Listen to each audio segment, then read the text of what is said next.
ফরসে না আর এক বিপদ বিপদ।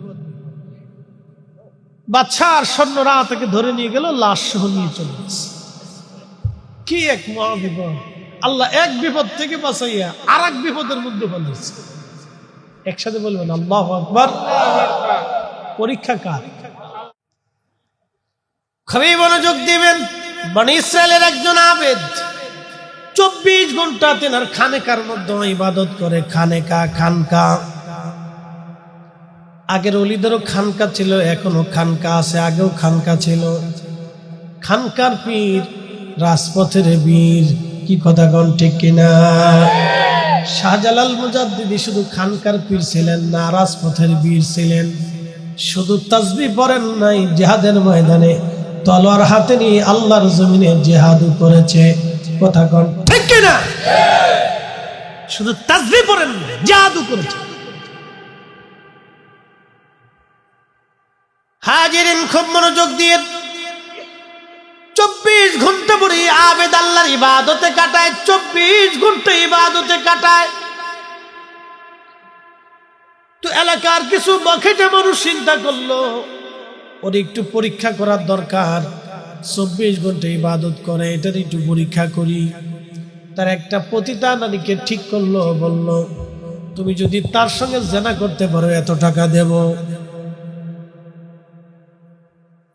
আমাদের দেশে শুনেন, কেউ যদি ভালো কাজ করে এর মানুষ নানান ধরনের শুধু ঝামেলা করার চেষ্টা করে। কোনো ছেলে যদি 5 ওয়াক্ত নামাজ কালাম পরে ভদ্রচর্য হয়ে যায় তো দেখবেন আরো 10টা কেউ, হ্যাঁ রে তুমি মৌলবী হইছ, কি কথা কর না কেন হয় না রে, পকাম কুকাম করে তসবি দর্শক না, বিরাট বুজুর্গ হইছ। এই মানে খুশাইবো, খালি খুশাইবো। যদি ভালো কাজ করে তাহলে খুশাইবো। চিনি না, দাঁড়াই বুঝছে, দাঁড়াই সব করছে, তসবি মানুষ ট্রোল করে, হাসি। এদেশে যে ভালো কাজ করবে তাকে মানুষ বলদ মনে করে, খারাপ কাজ করলে মানুষ মনে করে বিরাট বড় চালাক। তো তৎকালীন সময় আবিদ 24 ঘন্টা আল্লাহর ইবাদতে কাটায়। 24 ঘন্টা ইবাদতে কাটায়। এলাকার ফাসেক লোকেরা চিন্তা করলো তার একটু পরীক্ষা করি। একটা পতিতা নারী দ্বারা ঠিক করলো টাকা দিয়ে, তুমি যদি যুবকের সঙ্গে জেনা করতে পারো খানকার মধ্যে তাহলে তোমার এত পয়সা করে দেব। মহিলা রাজি হয়ে গেছে। পতিতা তো পয়সা পালি কাজ, কারণ বেহায়া যারা দুনিয়াতে যত বেহায়া নারী দেখবেন, বেহায়া নারীদের কোনো শরম লজ্জা নাই। কি কথা বল না কেন? বেহায়া বেড়িদের শরম লজ্জা কিচ্ছু নেই। বেহায়া বেড়িদের কোনো শরম লজ্জা নাই। এর জন্য বিয়ে করলে হিসাব কিতাব করে করে টিকটক করেন না। এই কথা কর না কা, বিয়ে করলে দেখে শুনে করেন, টিকটক করেন না। তো বিয়ে করবি এখন যেমন শিক্ষা দিছ বাবা না,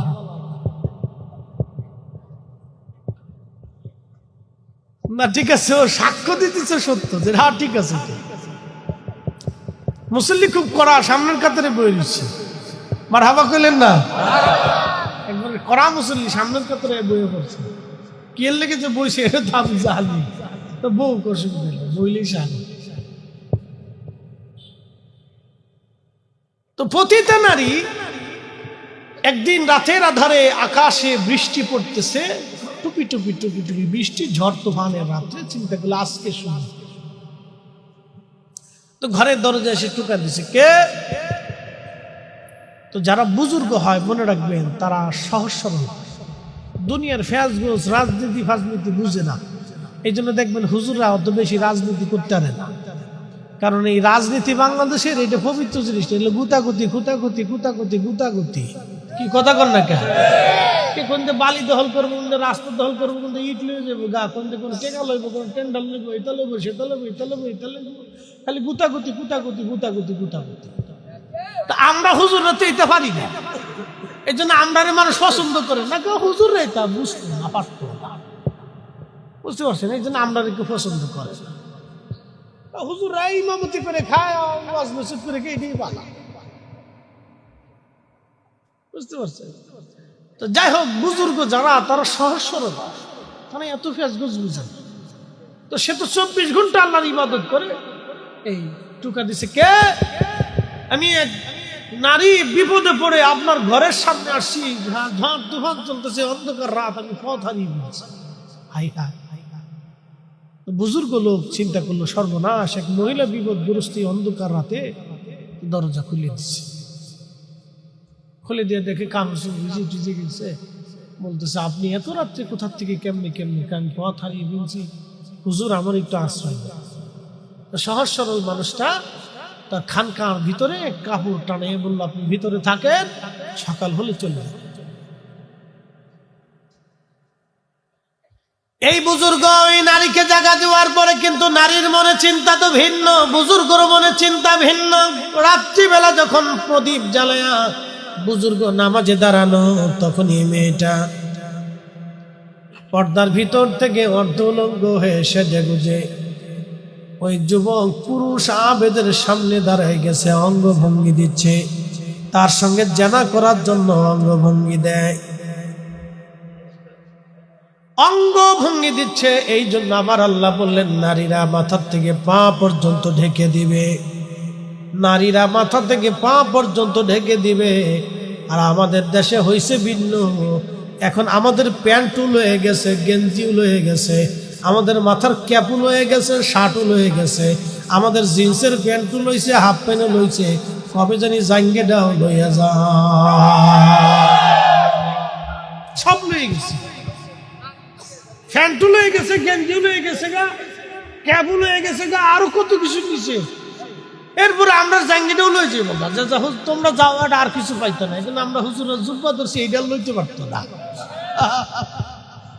কি কথা কর নাকি? এটা পারবো নি, এইটা আর পারতো না লইতে, এটা লইতে পারতো না। এই জুব্বা আদম আলাইহিস সালাম প্রথম পড়েছিলেন। শোনেন, এই জুব্বার ইতিহাস শোনেন। মানব জাতির সর্বপ্রথম পোশাক এই জুব্বা। আদম আলাইহিস সালামকে আল্লাহ পৃথিবীতে পাঠিয়ে দিলেন জান্নাতি জান্নাতি পত্র দিয়ে, জান্নাতি পাতা দিয়ে, তার আবরু ঢাকা, ইজ্জত ঢাকা। আম্মা জানের হাওয়া একই অবস্থা। বর্তমান আরাফাতের মাঠ যেখানে, জাবালে রহমত পাহাড়, রহমতের পাহাড় যেখানে যদি কোনোদিন যান তো দেখবেন আরাফাতের মাঠে জাবালে রহমত, এইখানে আদম আলাইহিস সালাম বসে বসে কাঁদতেছে, হাওয়ার দেখা সাক্ষাৎ নাই। বর্তমান যেখানে মসজিদে নিমারা, আরাফাতের মাঠে একটাই মসজিদ, বছরে একবার এই মসজিদ খোলা হয়, একসাথে 2 ওয়াক্ত নামাজ ওই মসজিদে পড়া হয়। ওই মসজিদে আরাফাতের মাঠে হজের খুতবা হয়। মসজিদের ইমারতে ওইখানে আম্মাজান হাওয়া আলাইহিস সালাতু ওয়াস সালাম দাঁড়ানো, আর আমাদের আব্বাজান জাবালে রহমতের পাশে একটা পাথর আছে, ওই পাথরের উপরে বসে বসে উনি কাঁদতেছিলেন, কান্না করতেছিলেন। এমন সময় দেখলেন দূরে হাওয়ারে দেখা যায়। মসজিদে নিমারা যেখানে, এখানে হাওয়া আলাইহিস সালামকে দেখা যাইতেছিল। তারপরে ওই আরাফাতে মিলন হওয়ার কারণে এই মাঠের নাম হলো আরাফাতের মাঠ। এই মাঠে যখন হাজি যায়, হাত তুলে চোখের পানি ছেড়ে দেয়, আমার আল্লাহ হাজির জীবনের কোনো গুনাহ রাখে না। একবার জোরে বলা যাবে কি মারহাবা। হাজির জীবনে কোনো গুনাহ, তবে পাবলিকের টাকা দিয়ে হজে গেলে কোনো নেকি হয় না, গুনাহ মাফ হয় না। পাবলিকের টাকা দিয়ে যারা হজে যায়, আমি দেখেছি কুলুট টাওয়ার 27 দিনের প্যাকেজে 27 লক্ষ টাকা খরচা করে কুলুট টাওয়ারে হজ করতে গেছে, না আনন্দ করতে গেছে আমি জানি না, না পিকনিক করতে গেছে আমি জানি না। 27 দিনে 27 লক্ষ টাকা, প্রত্যেক দিনে প্রায় 1 লক্ষ টাকা খরচ। ওইখানে যায় সুন্দর করে আরাম করে থাকে। হেরেমের পাশেই কুলুট টাওয়ার হয়েছে। আপনি শুনলে আশ্চর্য হবেন, ওইখানেও বৈষম্য ওইখানেও আছে। বলে হুজুর বৈষম্য মানে? হ্যাঁ, বর্তমান সৌদি প্রশাসন ওইখানে বৈষম্য দিয়ে দিচ্ছে, গরিব হাজিদেরকে দিয়ে দেয় একবারে পাহাড়ের কোনা বহু দূরে একটা ভাঙ্গাচোরা তাঁবুর ভিতরে। আর যারা বেশি পয়সাওয়ালা ধনী রাষ্ট্রের ওই বড় বড় কর্মকর্তা কর্মচারী ওদেরকে দিয়ে দেয় একবারে জমারতের কাছাকাছি, খুব ভিআইপি জায়গা বানায় দেয়। শতান কোথাকার হজের ভিতরে বৈষম্য আছে।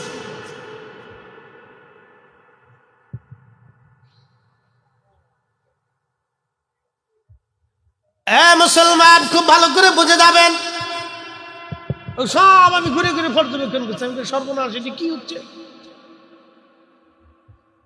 হজের ভিতরে বৈষম্য, জমারাতের কাছে ওখানে জায়গা করে দিছে যাতে শয়তানরে পাথর মারতে যাইতে 15-20 মিনিট লাগে। আর যার তো গরিব হাজি আছে সব ওই কোনার দিয়ে দিন, ও হাইটে যাইতে যাইতে জান শেষ। কত হাজি মরি গেছে আমার চোখের সামনে।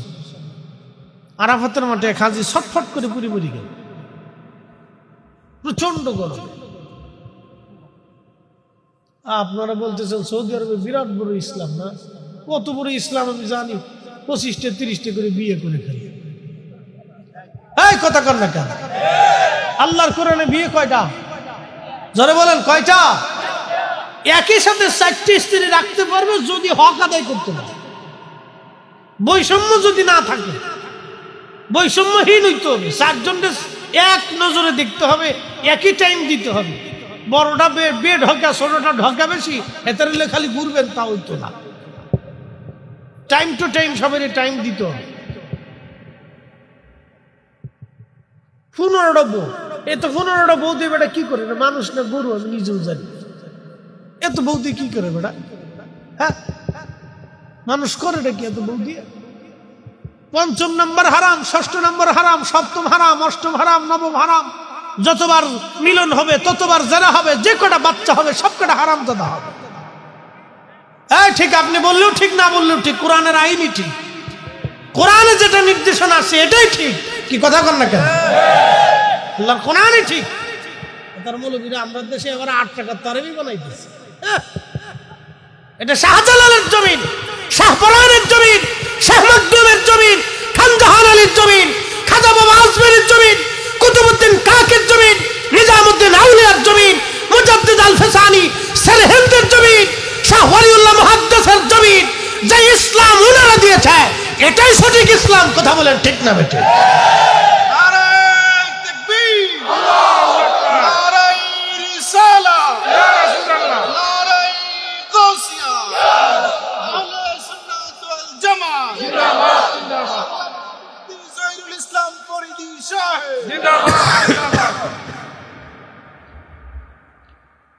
এই প্রতিটা নারী অঙ্গভঙ্গি দেয় জানা করার জন্য, ঠিক তখনই যুবক আবিদ বুঝতে পেরেছে এই মহিলা তো খারাপ উদ্দেশ্য নিয়ে আমার কাছে আসছে। আয় হায়, উপায় কি এখন?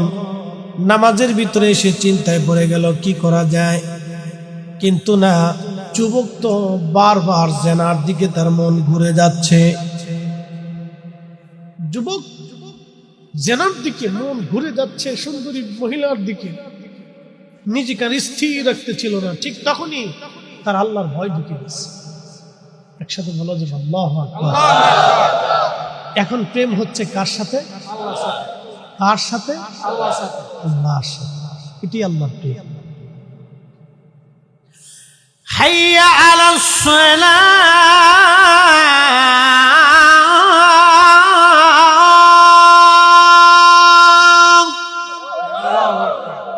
দোকানে ঝাঁপ বন্ধ হবে, কাজ বন্ধ হবে, দুনিয়ার সব কিছু গোটাইয়া আপনি যখনই মসজিদে চলে এসে নামাজে দাঁড়ায় যাবেন তখনই প্রেম হবে কার সাথে?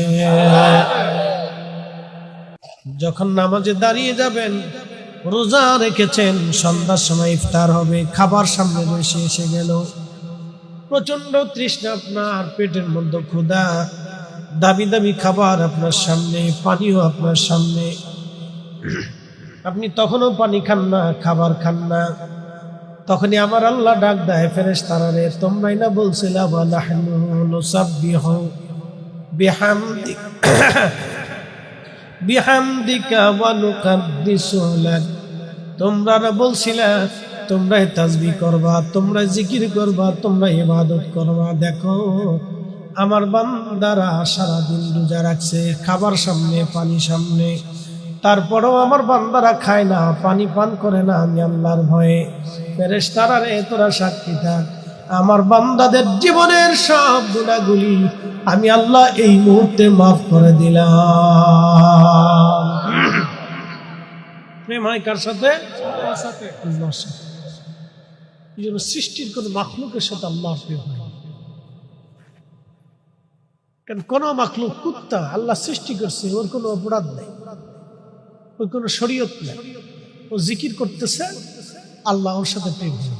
ফেরেশতা সৃষ্টি করছে, কোনো নেগেটিভ নেই, শুধু পজিটিভ। ও সারা জীবন আল্লাহর তাসবিহ করতেছে, ক্ষুধা নাই, খাবার নাই, বউ নাই, বাচ্চা নাই, সংসার নাই, কিছু নেই, সবসময় আল্লাহর জিকির বিকিরি পড়ে থাকে। জিন এটার আল্লাহ বানিয়েছে আগুন। وخلق الجن من مارج من نار। আগুনের শিখা থেকে আমি জিন সৃষ্টি করেছি, এই জন্য ওরা উগ্র, লম্বা লম্বা হায়াত। কোন কোন জিনের 5000 6000 বছর হায়াত, 4000 3000 বছর পর্যন্ত ওরা বেঁচে থাকে। আর পূর্ববর্তী জিন যারা ছিল তাদের 50-60 বছর পর্যন্ত পৃথিবীতে তারা বেঁচে থাকতো, এত বড় লম্বা হায়াত ছিল। কিন্তু জিনদের মধ্যে আমি খাজা বাবা আজমিরি পাবেন না। কথা বলেন না।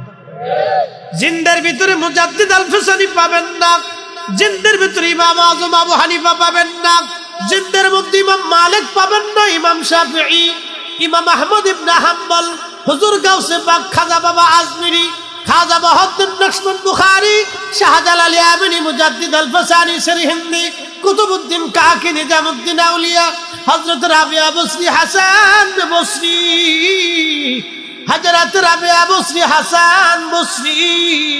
জিনদের মধ্যে আপনি এরকম পাবেন না আবু বকর, ওমর, উসমান, আলী। জিনদের মধ্যে আপনি পাবেন না, কারণ জিনদের সাথে আল্লাহর প্রেম হয় নাই। সুবহানাল্লাহ বলবেন। প্রেম হয়েছে কার সাথে? মানুষের সাথে আল্লাহর প্রেম হয়েছে। জোরে বলেন, কার সাথে? জিনদের ভিতরে হযরত হানজালা একটা পাবেন? তাম পৃথিবী মাটি খুঁজে হলে একটা হানজালা খুঁজে পাবেন? আল্লাহু আকবার। গসলুল মালায়েকা হয়েছে প্রেমের কারণে, ঠিক কিনা? ওয়াসাল কারণী রাদিয়াল্লাহু আনহু জিনদের ভিতরে পাবেন প্রেমের কারণে, দাঁত ভেঙে ফেলে দিয়েছে। সারা জীবন চোখের কোণাতে পানি জমে থাকতো আল্লাহর ভয়ে। আমার রাসূল তার প্রশংসা করে বলেছিলেন, উম্মত, আমার উম্মতের ভিতরে সবচেয়ে বেশি খোদার ভয়ে ক্রন্দনকারী আমার ওয়াইস। তার চোখের কোণাতে সবসময় আল্লাহর ভয়ে পানি জমে থাকে। পৃথিবীর মাটি কুচে দ্বিতীয় ওয়াসাল কারণী আপনার পাবেন। ক্ষুধা আর অভাবকে বরণ করেছিলেন, খেজুরের বীজই টুকাইয়া বিক্রি করে 2-1টা খেজুর পাইতেন, তাহা খাইতেন নালি না খেয়ে থাকতেন। এই মানুষ আর পৃথিবী খুঁজলে কোথাও পাবে না, এরা আল্লাহর সাথে প্রেম করেছে। আল্লাহ বানাইলেন কত জাতি, হইল না তার প্রেম প্রীতি, অবশেষে মানুষ বানায় প্রেমের কারণে। প্রেমের ডরি বান্ধরে মদিনার সনে, আইরে প্রেমের ডরি বান্ধরে মদিনার সনে।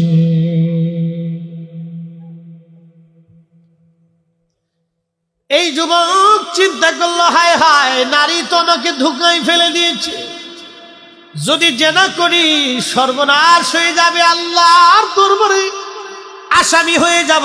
তখনই তার অন্তরে আল্লাহর ভয় এসে গেল।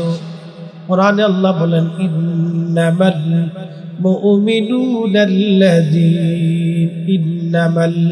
মুমিনুনা ইযা যুকিরাল্লাহু ওয়াজিলাত قلوبهم وإذا تليت عليهم آياته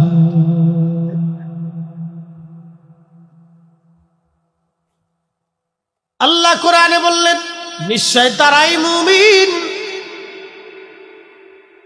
মুমিন যাদের অন্তরে আল্লাহর স্মরণ আসার সঙ্গে সঙ্গে আল্লাহর ভয়ে অন্তরগুলি থরথর থরথর করে কেঁপে ওঠে। থরথর করে অন্তরগুলি আল্লাহর ভয়ে কেঁপে ওঠে এবং তাদের সামনে কোরআনের আয়াতগুলি তেলাওয়াত করার পরে যাদাতুহুম ঈমানা, ঈমানগুলি তার বেড়ে যায়, ঈমান বেড়ে যায়। ঠিক তখনই আল্লাহর ভয়ে যুবকটা চিন্তা করলো, সর্বনাশ, আমার দেহ তুমি আমাকে জেনার দিকে উদ্বুদ্ধ করতেছ। আল্লাহর শাস্তি পাওয়ার আগে দুনিয়ার শাস্তি, আল্লাহর জাহান্নামের আগুনে পোড়ার আগে দুনিয়ার আগুন থেকে দেখো ফুটতে পারো কিনা। এই কথা বলে ওই প্রদীপের মধ্যে, আগুনের মধ্যে তার আঙ্গুল ঢুকায় দিল। তার একটা আঙ্গুল পড়ে গেল, তারপরও সে জেনার কাছে যায় নাই। একবার জোরে বলা যাবে আল্লাহু আকবার। প্রেম হলো কার সাথে? আল্লাহর সাথে। আবার জেনার দিকে মন ঘুরে যায়, দেখছেন? আবার মন, একটা আঙ্গুল পড়ে গেছে, তারপরও জেনার দিকে মন ঘুরে যায়, আবার আর একটা আঙ্গুল ঢুকেছে।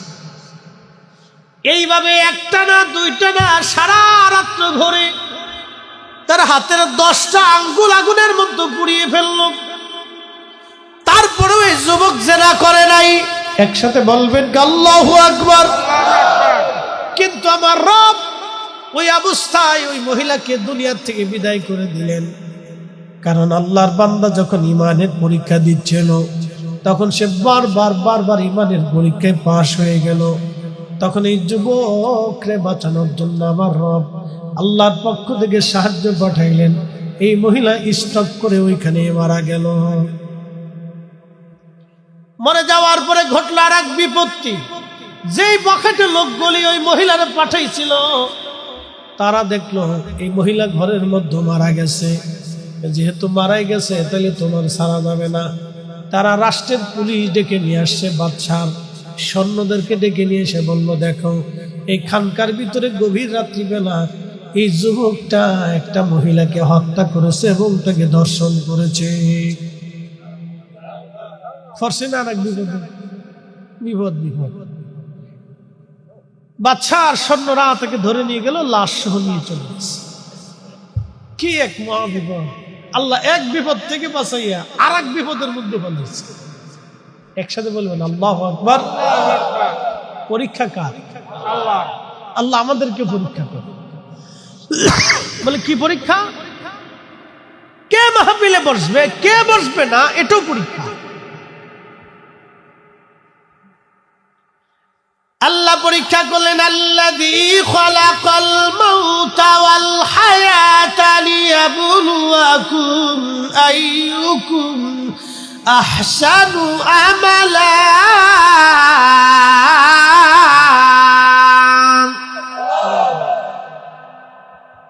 বুঝতে কি কোনো অসুবিধা হচ্ছে? বুঝে যাও। আল্লাযী খালাকাল মাউত, মৃত্যু সৃষ্টি করেছি, ওয়াল হায়াত, জীবন সৃষ্টি করলাম, লিয়াবলুয়াকুম, তোমাদেরকে পরীক্ষা করব, আইয়ুকুম আহসানু আমালা, কে দুনিয়াতে ভালো আমল করো আমি সেটা দেখানোর জন্য পরীক্ষা করব। কে ভালো কাজ করো আমি আল্লাহ সেটা দেখার জন্য তোমাকে পৃথিবীতে পাঠিয়েছি। আচ্ছা, ভিতরে জন কথা বলতেছে, ভিতরে একজন বসা আছে, ভিতরে একজন, ওনাকে আজরাইল নিয়ে চলে যাবে। কোন রাস্তা দিয়ে নিবি আমরা কি কোনোদিন দেখছি? যে নিয়ে গেল তারা কি দেখছি? যেই জগতে নিয়ে হলো সেই জগৎ দেখেছি? যার হুকুমে নেওয়া হলো তাকে দেখা গেছে? কিন্তু চলে যাবে এটা তো সত্য। একসাথে বলবেন আল্লাহু আকবার। চলে যাবে এটা সত্য। যে তাহলে যিনি নিলেন তিনিও সত্য, যেই জগতে নিলেন সেই জগৎ সত্য, যার হুকুমে নিলেন সেই মালিকালাও সত্য। একসাথে বলবেন আল্লাহু আকবার। নাস্তিকরা বলে খোদা বলে কিছু না। নাস্তিকরা বলবেন বেটা পাগল, আমার যে নিয়ে আমাদের আগে যারা ছিল তাদেরকে যে নিয়ে গেল সেটা সত্য।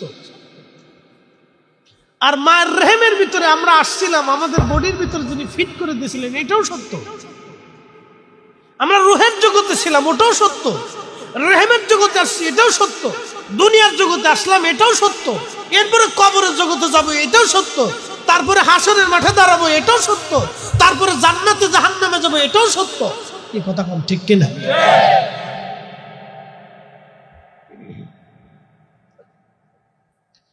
হাজিরিন খুব মনোযোগ দিবেন। এই যুবক পড়ে গেল আবার নতুন মহাবিপদে। হায় হায় হলো কি? যুবকটা চিন্তায় পড়ে গেল, আল্লাহ আমার আবার কোন বিপদে ফেলাইলেন। বাদশার লোকেরা ধরে নিয়ে গেল রাজদরবারে বিচার বসছে। বাদশা ডাক দে বলল, যুবক আল্লাহর ওলি, আমি বুঝেছি আপনি হয়তো জেনা করেন নাই, কিন্তু আমি তো বিচারক, আমি রাজা, আমি সাক্ষী প্রমাণ ছাড়া তো কোনো বিচার করতে পারি না।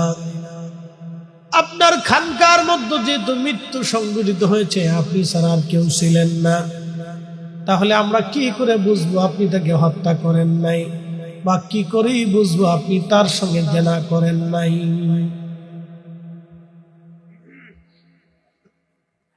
আপনার ঘরের মধ্যে যেহেতু লাশ পাওয়া গেছে, অতএব হত্যাকারী আপনি নিজে,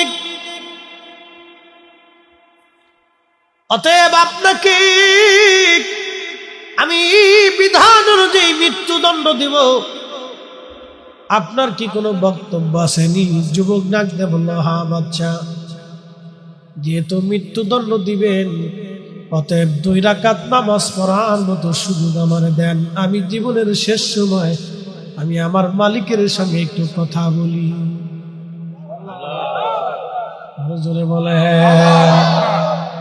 কার সাথে কথা বলবে? আল্লাহর সাথে কথা বলবো। আমার একটু সুযোগ দেন, আমি আমার মালিকের সঙ্গে কথা বলি।